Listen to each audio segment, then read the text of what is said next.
Michigan's defense sent a loud message on Saturday at Purdue. The unit, rebuilt with 10 new starters, smothered the Boilermakers in a dominating 28-10 victory. The defense limited Purdue to a scant 189 yards, squashing any notion the Boilers had of upsetting the number 8 team in the nation. The Wolverines trailed 107 at halftime, but it sat on Purdue in the second half, outscoring the Boilers 210. Michigan allowed only 14 yards in the fourth quarter. Impressive. Aside from one touchdown drive in the second quarter engineered by Elijah Sindelar, the Purdue offense did squat all day versus coordinator Don Brown's defense. Check this out: the Boilers were 0 for 12 on third downs. Forget about running the ball. Purdue basically ditched any plan to do that early on and finished with 30 yards on 20 carries.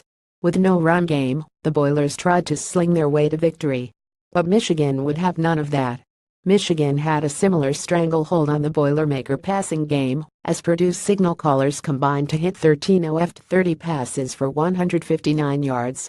Starter David Blow 5 of 13 for 32 yards wasn't any more effective than Sindelar. Heck, it wouldn't have mattered if Drew Brees or Kyle Orton were quarterbacking Purdue. The Michigan defense was too good, led by linebacker Devin Bush and bullish line paced by Mo Hurst. Time and again, the Wolverines were in the face of the Purdue quarterbacks, who had myriad hurried throws. And when they got a pass off, the window to hit was small. This, people, was complete domination. No shame for Purdue. The fact many felt the Boilermakers even had a shot to win this game is amazing when you consider the gloom and doom predictions in the offseason for the program in year one under Jeff Brom. Better days are ahead for Purdue. They just aren't ready to trade punches with a program like Michigan. Maybe it can be a real factor in the rugged Big Ten East, a division most feel will be won by Ohio State or Penn State. But don't discount the Wolverines, who are looking for the first Big Ten title since 2004.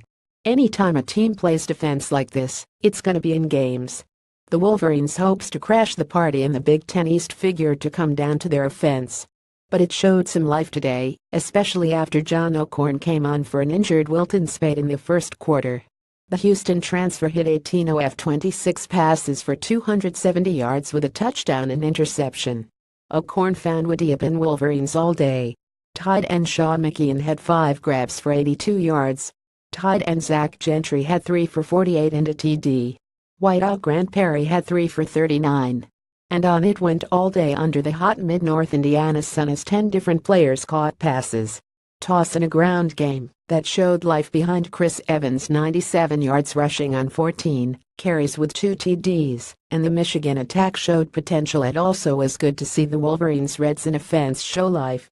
Entering the game, Michigan was 1 of 10 in the red zone. But it clicked today. Michigan is off next week. Then Michigan State comes to Ann Arbor on October 7th, followed by a trip to Indiana. Then, the Wolverines travel to Penn State on October 21st in what looks like a huge game. It's going to be fun to watch this Michigan team develop. The defense is legit. Can the offense keep developing?